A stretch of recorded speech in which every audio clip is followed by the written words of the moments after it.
Hello guys, तो आज बताऊंगी मैं आपको आवर्त सारणी के बारे में जिसके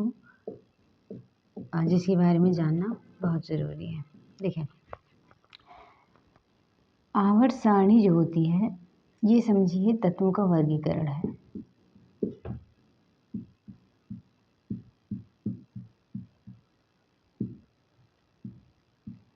ये तत्वों का वर्गीकरण होता है, यानी समान गुणों वाले तत्वों को एक साथ रखने का तरीका है। समान गुणों वाले तत्वों को एक साथ रखने का तरीका है, वो भी क्रमबद्ध और सरल रूप से, ताकि जो पढ़ने वाले हैं, मतलब जो समझ रहे हैं इसके बारे में, तत्वों के बारे में ज्ञान कर रहे हैं, जानना चाह रहे हैं, उनको पढ़ने में कठिनाई ना हो। इसी का नाम आवर्त सारणी है। देखिए, अभी तक 118 तत्व जो हैं ज्ञात किए जा चुके हैं। ये हो सकता है 118 से प्लस भी हो गए। 118 तत्व ज्ञात किए जा चुके हैं, जिनमें से 90 जो हैं स्थायी तत्व हैं और बाकी जो हैं वो रेडियो एक्टिव तत्व हैं। 90 स्थायी तत्व संयुक्त अवस्था में या फिर मुक्त अवस्था में। देखिए, संयुक्त और मुक्त अवस्था का मतलब होता है, मुक्त अवस्था का मतलब है कि आप सिंगल उसको पा सकते हो, ठीक है। मतलब वो तत्व आपको सिंगल रूप में मिल जाएगा जिसमें सिर्फ वही होगा। और संयुक्त वो होता है कि ऐसे तत्व जो होते हैं बहुत एक्टिव होते हैं, इस वजह से ये कुछ अन्य तत्वों के साथ आपको मिलेंगे। जैसे खुदाई करेंगे तो वो अन्य तत्वों के साथ आपको मिलेगा।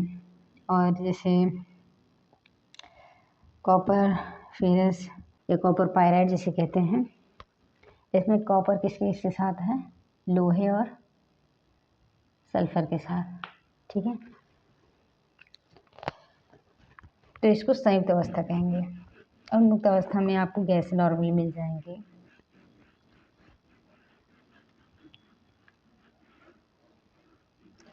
तो देखिए, शुरुआत कहाँ से होती है।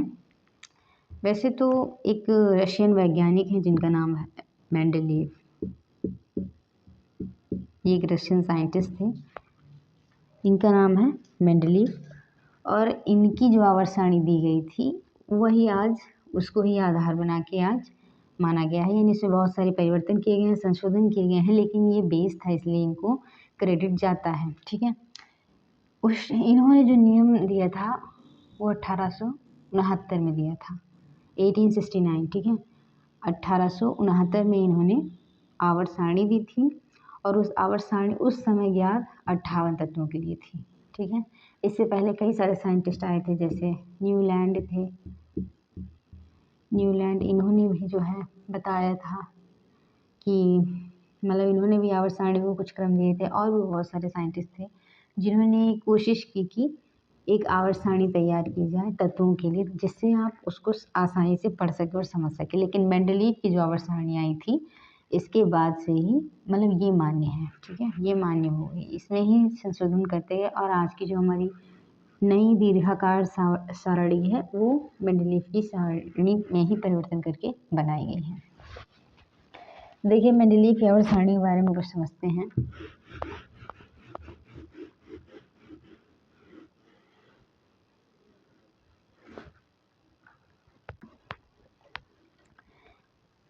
देखिए, मेंडेलीव जो थे, या ऐसे जानिए कि मेंडेलीव से पहले तत्वों को 3 चीज़ों में रखा गया: धातु, अधातु और उपधातु में, ठीक है।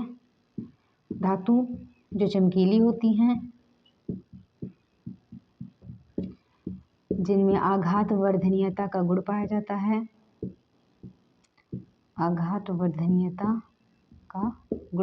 है, जो भंगुर नहीं होती हैं, या समझिए इनमें तन्यता का गुण पाया जाता है, ठीक है। इनमें तन्यता का गुण पाया जाता है और ये विद्युत की सुचालक होती हैं और ऊष्मा की भी होती है, ठीक है। ऊष्मा यानी जो गर्मी, मतलब जो तापमान होता है उसकी, और जो विद्युत होती है उसकी सुचालक होती हैं। अब देखिए, चमकीली तो पता ही है, जिनमें कोई चमक हो, स्पेसिफिक चमक हो, वो धातु हो गई। आघात वर्धनीयता एक गुण होता है जिसमें ये होता है कि जो आपका धातु है आप उसको हथौड़े से पीट के उसकी प्लेट बना सकते हो, ठीक है, और उसको कुछ होगा नहीं, यानी वो उसकी प्लेटें बन सकती हैं, ठीक है, तो वो धातु में आ जाएगा। तन्यता एक गुण होता है कि यदि आप कोई धातु को गर्म करते हैं और उसका तार आप बना सकते हो खींच के आप तार बना सकते हो, तो उसमें तन्यता का गुण हो जाएगा। उसी गुण को तन्यता का गुण कहते हैं। और सुचालक का मतलब तो पता ही है, जिसमें उस चीज़ का चालन हो सके, चाहे वो बिजली हो या ऊष्मा हो, ठीक है। तो धातु में ये होता है। इसी का सेम उल्टा अधातु होते हैं। अधातुएं धुंधली सी होती हैं या थोड़ा सा उनकी चमक कम होती है, उनमें आघात वर्धनीयता नहीं पाई जाती है, यानी वो टूट जाती हैं। अगर उनको हथौड़े से पीटा जाएगा तो वो टूट जाएंगी। जैसे हीरा एक धातु है। तन्यता वही तार बनाने वाला गुण, वो भी इनमें नहीं होता है। और सुचालक नहीं, ये कुचालक होते हैं, ठीक है। हालांकि कुचालक में भी कुछ अपवाद होते हैं, इसलिए इसको ध्यान रखिएगा। अधिकतर यानी समझिए मोस्टली ये कुचालक ही होती हैं, ठीक है। फिर आ जाते हैं उपधातु। उपधातु देखिए ऐसे तत्व होते हैं जिनमें कुछ गुण धातुओं के होते हैं और कुछ अधातुओं के होते हैं, वही उपधातु होते हैं। जैसे जर्मेनियम और सिलिकॉन।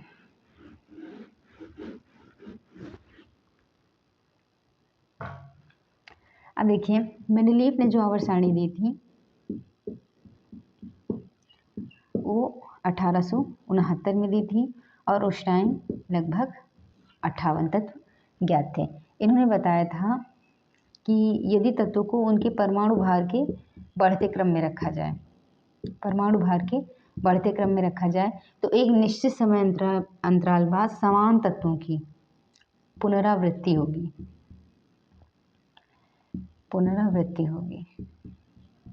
ठीक है, पुनरावृत्ति होगी, यानी एक दूसरे के आवर्ती फलन होंगे। और यह गुण क्या होता है, आवर्तिता का गुण कहलाता है, ठीक है। इसका मतलब ये है कि जैसे सोडियम के बाद एक निश्चित टाइम के बाद पोटेशियम को रख दिया जाए, तो यहाँ क्या हो रहा है, सोडियम और पोटेशियम में समानता होगी, ठीक है। सेम यही चीज़ यहाँ अगर बेरिलियम है और मैग्नीशियम है तो इनके गुणों में भी समानता होगी। तो मेंडलीफ ने यही किया था और उनको परमाणु भार के बढ़ते क्रम में रख दिया था। तो ये बताया था कि यदि तत्वों को उनके परमाणु भार के बढ़ते क्रम में रखा जाए तो एक निश्चित अंतराल बाद समान तत्वों वालों की या समान गुण वाले तत्वों की पुनरावृत्ति होती है, ठीक है। और इसी को ही मेंडलीफ का आवर्त नियम भी कहते हैं कि यदि तत्वों को उनके एक निश्चित समय अंतराल के क्रम में रखा जाए तो समान तत्वों की यदि तत्वों को उनके परमाणु भार के बढ़ते क्रम में रखा जाए तो एक निश्चित समय अंतराल बाद या निश्चित अंतराल बाद समान तत्वों की या समान गुण वाले तत्वों की पुनरावृत्ति होगी, ठीक है। इसी को मेंडलीफ का आवर्त नियम कहते हैं। अब ये तो आज की आवर्त सारणी का बेस है। मेंडलीफ की जो आवर्त सारणी बनाई गई थी वो आज की सारणी का बेस है। लेकिन इन्होंने ये किया था कि जैसे कुछ ऐसे भी तत्व थे जिनके मतलब ऐसे है, जैसे मान लीजिए सोडियम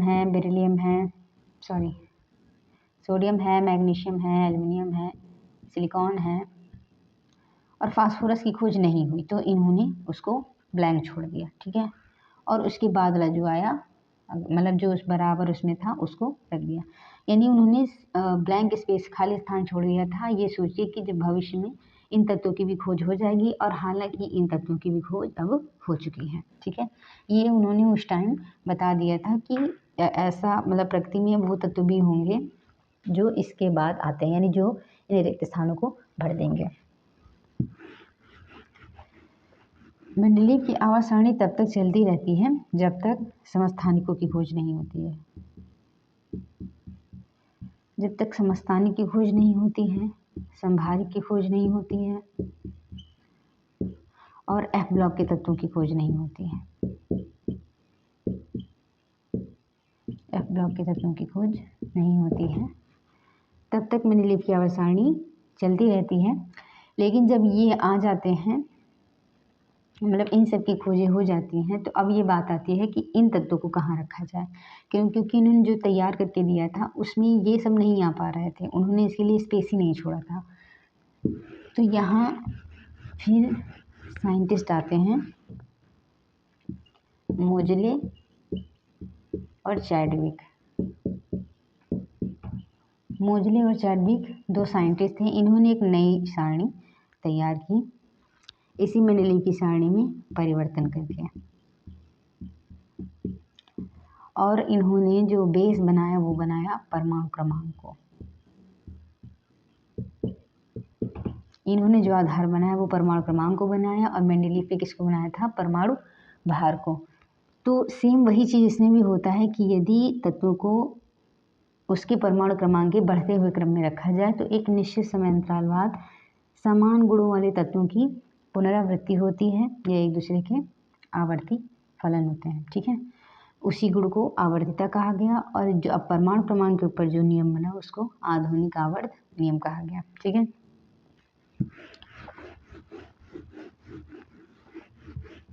देखिए समस्थानिक संभारिक के बारे में मैंने बता ही दिया है। ऐसे परमाणु क्रमांक मतलब ऐसे तत्व जिनके परमाणु क्रमांक समान हो वो समस्थानिक कहलाते हैं, जिनके परमाणु भार समान होते हैं वो संभारिक कहलाते हैं। समस्थानिक संभारिक क्या होता है, कैसे समान होते हैं, ये जो मैंने वीडियो बनाया है उसमें देखिए जाके। और एफ ब्लॉक के तत्व के बारे में तो जानते ही हैं, और इन्हीं एफ ब्लॉक के तत्वों के लिए क्या हुआ, आज की जो आधुनिक सारणी है उसमें इनको नीचे स्पेस जगह दी गई है। ठीक है, अंतः संक्रमण तत्व जिन्हें कहा जाता है। ठीक है, तो देखिए जो आवर्त सारणी है, आज की जो आवर्त सारणी है, इसको सही से अगर समझेंगे तो 18 वर्ग हैं और 7 आवर्त हैं। हालांकि इनमें सीरीज भी आ जाती है, लेकिन आप एक साथ ही रख दीजिए। 18 वर्ग हैं और 7 आवर्त है, जिससे आपको समझने में दिक्कत ना हो। वर्ग जो ऊर्ध्वाधर रेखाएं, मतलब जो ऊर्ध्वाधर रेखाएं बनाई गई उनको वर्ग कहा गया, और जो आवर्त है वो ऐसे वाले, इनको आवर्त यानी क्षैतिज जो दिखाई गई हैं उनको आवर्त कहा गया। तो इस तरीके से 7 कॉलम ऐसे बने हैं और 18 ऊपर से नीचे को। ठीक है, और हाँ ये भी ध्यान रखिएगा कि मेंडेलीव के टाइम जो है नोबेल गैसों का कॉन्सेप्ट नहीं था, यानी नोबेल गैसों के बारे में नहीं पता था, इसलिए शून्य वर्ग भी जो है बाद में बनाया गया था। शून्य वर्ग बाद में बनाया गया और अलग रखा गया है। ठीक है,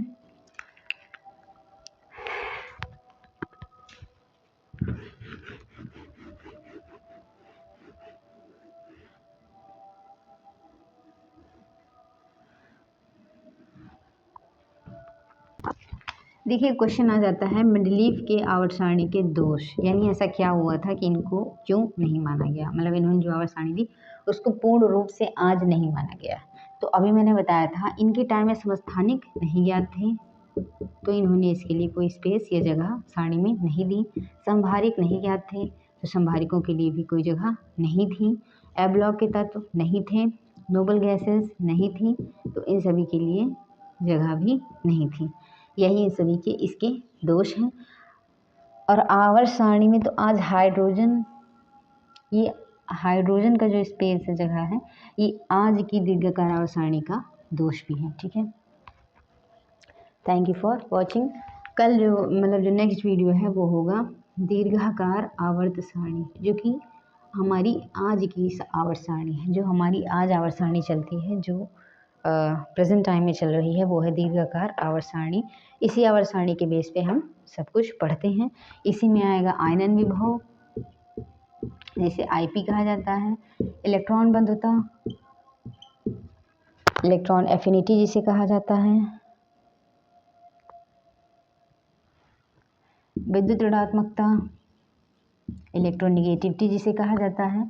ये सारे जो इम्पोर्टेंट पॉइंट हैं ये दीर्घाकार आवर्त सारणी में आते हैं और बहुत ही इम्पोर्टेंट होते हैं। ठीक है, इनमें से एक टॉपिक ज़रूर रहता है, फिर चाहे अब 11 में हो या 12 में हो। Thank you for watching.